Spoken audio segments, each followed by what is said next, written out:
there, this is Deb, and thank you for joining me for another edition of Second Beauty You.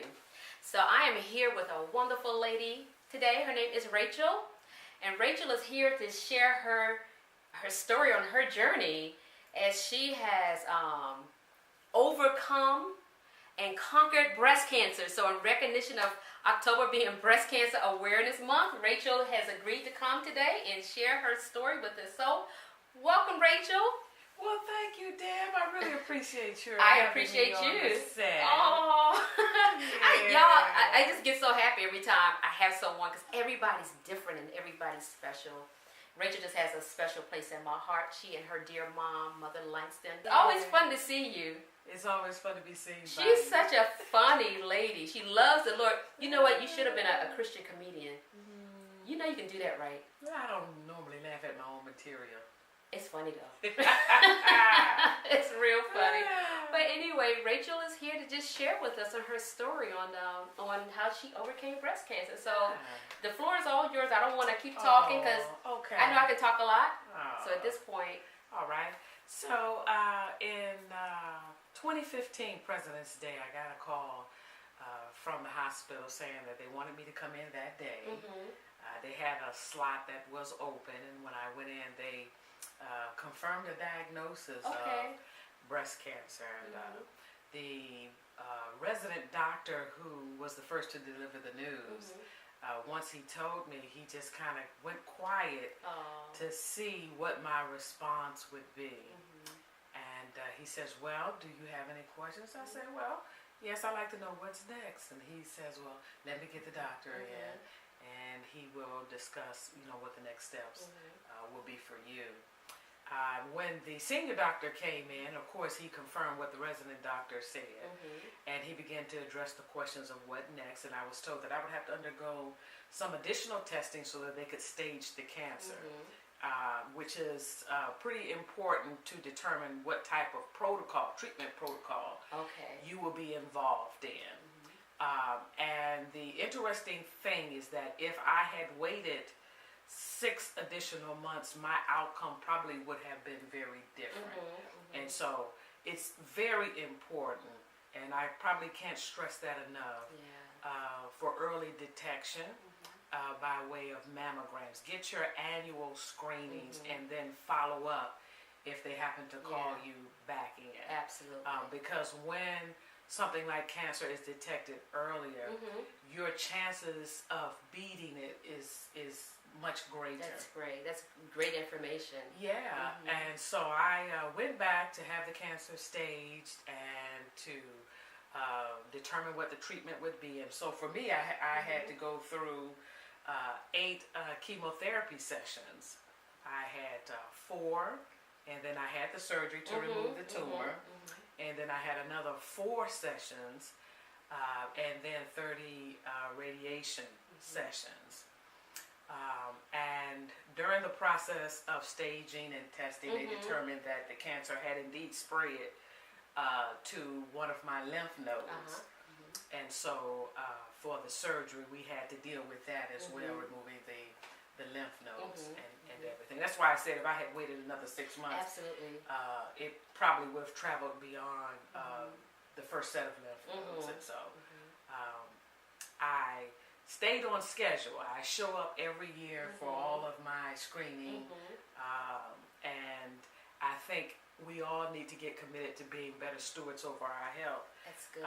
Particularly women, because we are caregivers. Yes, we are. And we can't provide care if we ourselves are not in the best possible physical and mental shape.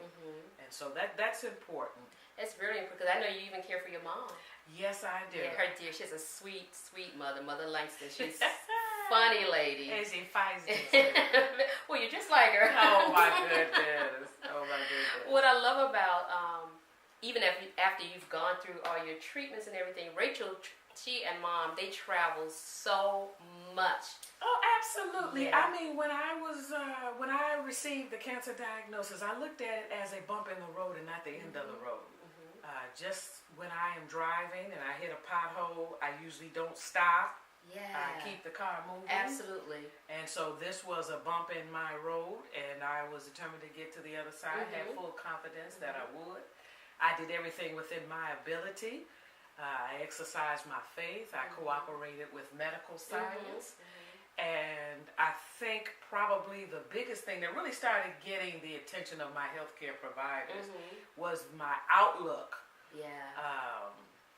I mean, it got to the point where they looked forward to seeing me for my Really? chemo sessions, because I would come in there and I have a sense of humor anyway. Yes, she does. And I never lost that sense of humor, and I would come in there, cracking jokes and saying little things. I remember the time you went with me, Deb, and I'm sitting in the recliner, and I had the Metaport in me, and I had all the tubes and things connected to bags on the pole. And this was Deb's first time, so she really didn't know what to expect. A matter of fact, I think she was volunteered. I think couldn't put her up to it or something like that. And Deb was sitting there, and we were talking, and I jumped out of the chair, because usually I was reclined. I had a nice warm blanket, pillow. I mean, they treat you nice. And I jumped up out the chair, and I grabbed the pole. I said, look, I'm done with this. I'm about to roll. I've had enough. You should have saw the look on her face. What to expect. She was like, oh my God. That's the one thing I can say about you through this process. Rachel has had such a sense of humor. Even I went with her when she had this surgery. I mean, she's still cracking jokes. It's like, but I love it. Well, I see, like I said, I saw it as a bump in the road. Yeah. I had full confidence I was going to get to the other side. Never lost my joy, never lost Remember, my peace. earlier you was talking about walking through. Can you talk about that? Yes. It says, the scripture says, yea, though I walk through the valley of the shadow of death, I will fear no evil. It says, yea, though I walk. I mean, I'm not pitching a tent here. I have no intention of staying. I'm going to keep moving because I'm on my way to the other side. Absolutely. And this is a valley experience. Certainly, it's not a mountaintop experience to be diagnosed with any illness like that. So even in the valley, I'm going to continue to walk through it because I've got a destination in mind, and it's called the other side. Man, that's the other side. I will not sit here and die. I'm going to the other side. So you've always had, you were beyond a shadow of a doubt. Your faith told you, you knew that it was not a death sentence for you, that it was not... Nothing in me believed that I would die. Nothing in me believed that I would lose the twins. Yeah. Nothing in me believed that I would suffer. Yeah. I just never had that expectation. That's awesome. And thank God, because I never experienced that. Like I said, I went through 8 rounds of chemo. A lot of people lose weight. I got fat. I gained weight. I was just as robust. I was eating everything that wasn't nailed down, and everything was just delicious. It was good. Even when I cooked it. Everything was. And it was to the point that when I went to go see my primary care physician, she was like, oh, I'm so happy to see you. You really are flourishing. You are a poster child. You look good. If I didn't have your medical record here, I would have no reason to believe that you are undergoing chemo. She said, you look good. She said, but now this weight, I want you to tap the brakes on that. Tap the brakes on the weight. I want you to tap the brakes on that. She said, because once you're done with your treatment, you don't want to then have to struggle to get the weight off. She said, but you're carrying it well. You're carrying it well. You're carrying your weight well.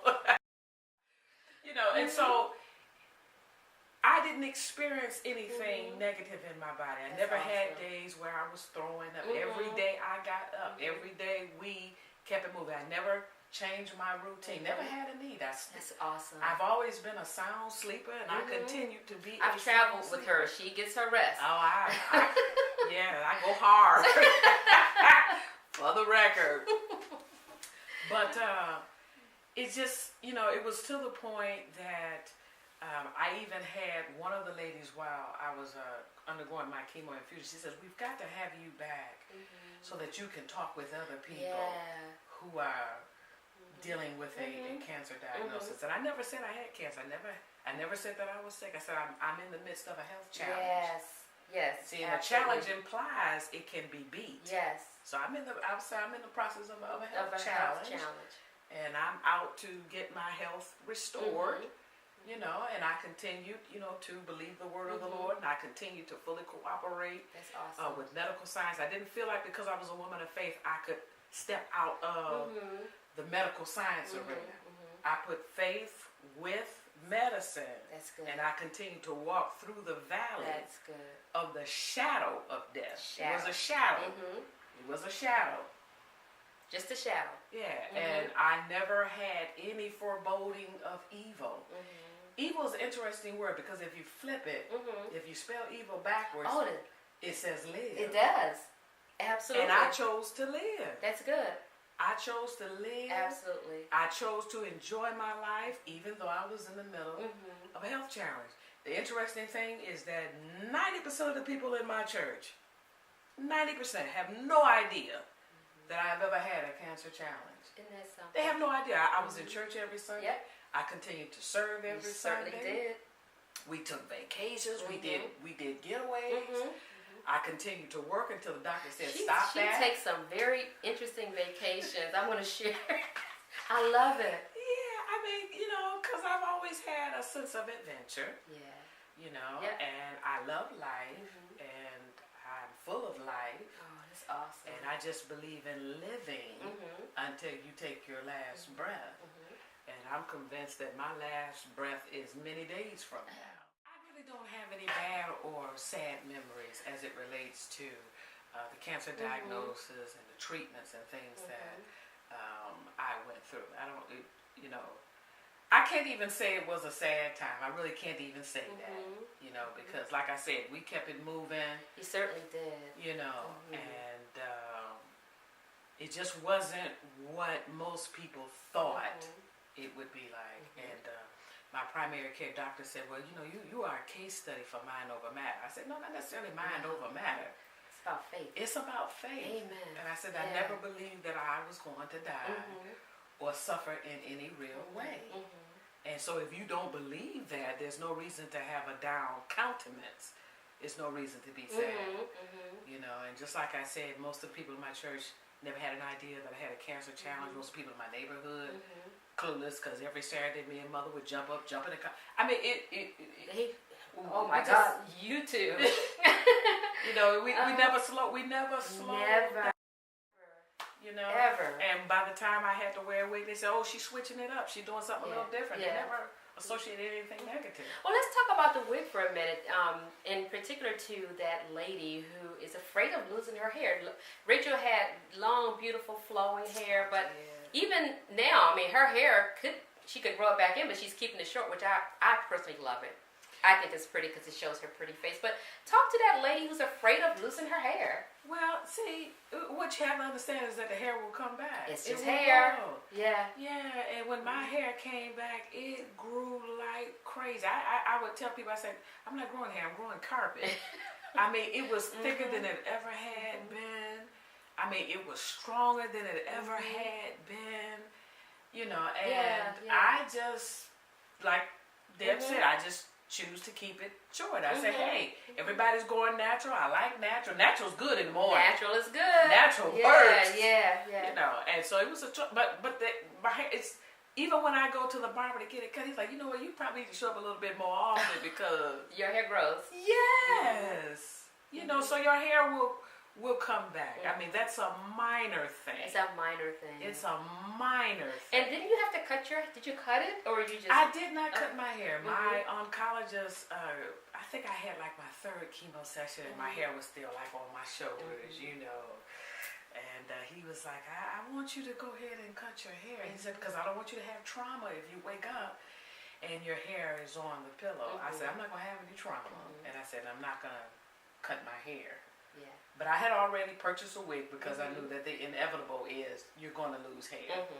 And I got up one morning combing my hair, and sure enough, it was just coming out in clumps. And again, it didn't startle me. I wasn't fazed by it. I was prepared.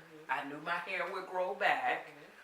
And so I said, well, this is coming out. Let's just... Hey, ladies, it's wigs, it's weaves. You name it these days. So if you want some hair, you can have hair, but don't fret it if you have and to. I went to a store that specialized with working with patients, cancer patients, you know, and so they had different selection of wigs and things that would help cancer patients so you can have a healthy self-image. You know, you don't want to be out in the street and people look at you. Well, I don't know. I guess some people like that kind of negative attention. I'm really not like that. You know, but I wanted to look my best, you know, and I wanted to look well. I didn't like the way on you, Rachel. No, I know. So like this. For a moment. But it was something different. What was it, like red and black or something like that? Yeah, I mean, I totally went the other way with it.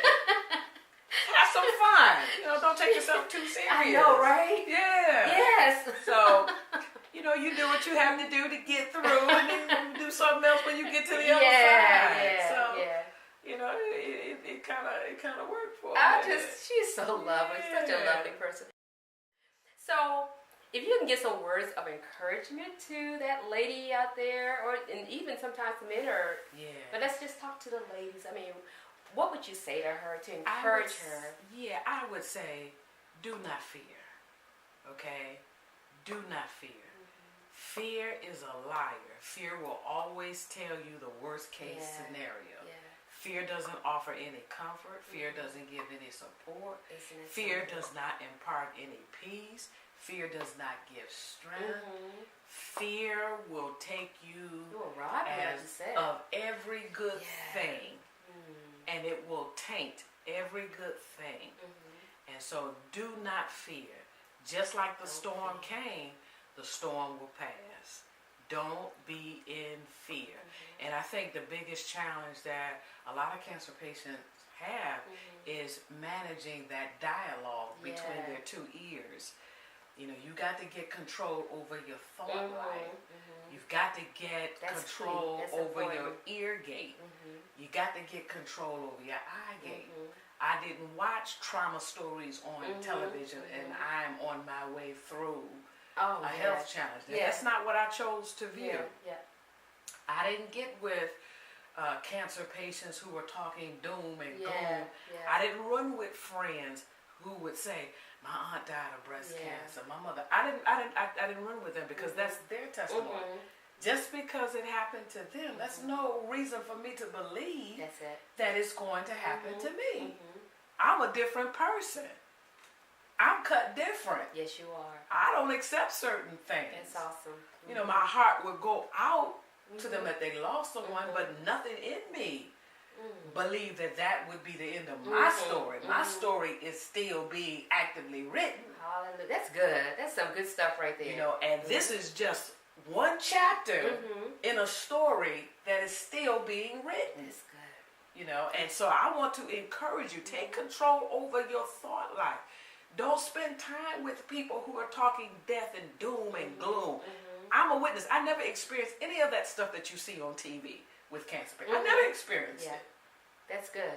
Yeah, and so it doesn't have to be your reality. It doesn't have to be your expectation. So a question, can a person be in fear and have faith at the same I time? don't believe you can have fear and be in faith. You can't do I don't believe that is humanly possible.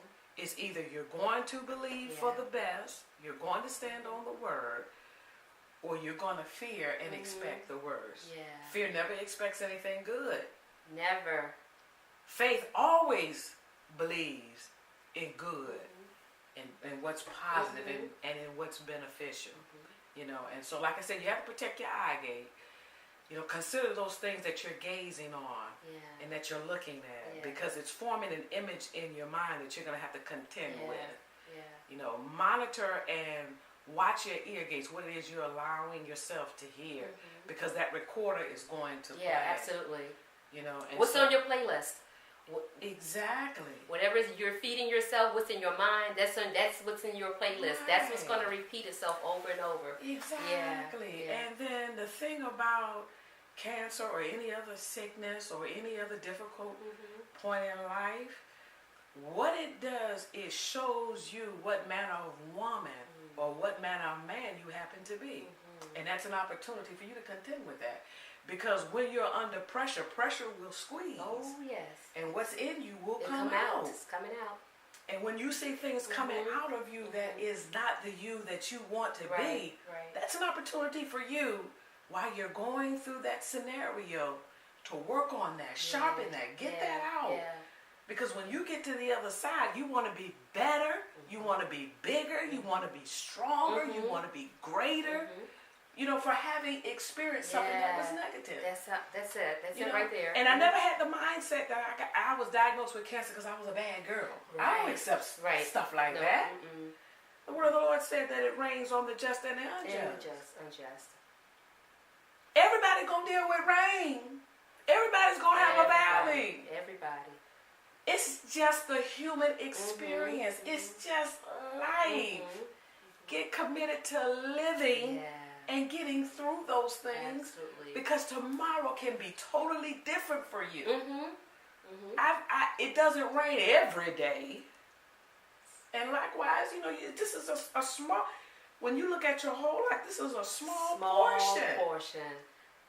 Just a small portion, and you can get through it. You can flip that page.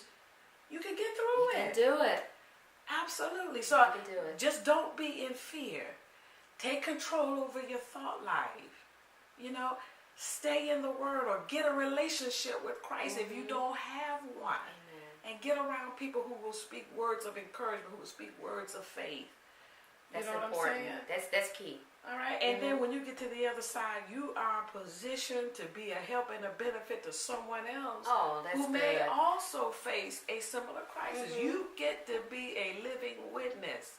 You get to be a testimony that somebody gets to see. That's a strong encouragement for them to get through their storm as well. You are the answer to somebody else's problem. Are. You'd be surprised. You Absolutely. are. Yeah. And you got to keep the So right you can't crumble mindset. because somebody's waiting for you to come and help them get their answer. Yes, absolutely. So I just want women to take the best care of you that you can. Take care of your body. Take care of your soul. And if sickness never comes your way, praise the Lord. Amen. Glory. Hallelujah. But if it comes your way because you're taking care of your body and because you're taking care of your soul, you're going to get through it. And you're going to be just fine. Just fine. All will be well. All will be well. Yeah. Oh, Rachel, thank you so much for being here today and sharing your story. Oh, it's been a pleasure. I know it's going to be a blessing to someone out there. You can do it, ladies and gentlemen. You can do it. No fear. No. If you get nothing else, no fear. Fear no evil. Fear no evil. And if you flip evil, it means live. L-I-V-E. Live. What's that song? I shall live, I shall not That's die. right. That's right. Thanks again for watching another edition of Second Beauty You. Please subscribe to my YouTube channel. And remember, your second beauty, and your second beauty now is your time after 55. Rachel is at 55. She's not there yet, but she's so special. I just needed her to tell her story. But your second beauty really is your true beauty. So let's embrace it and let's go. Bye-bye. Bye-bye. Bye-bye.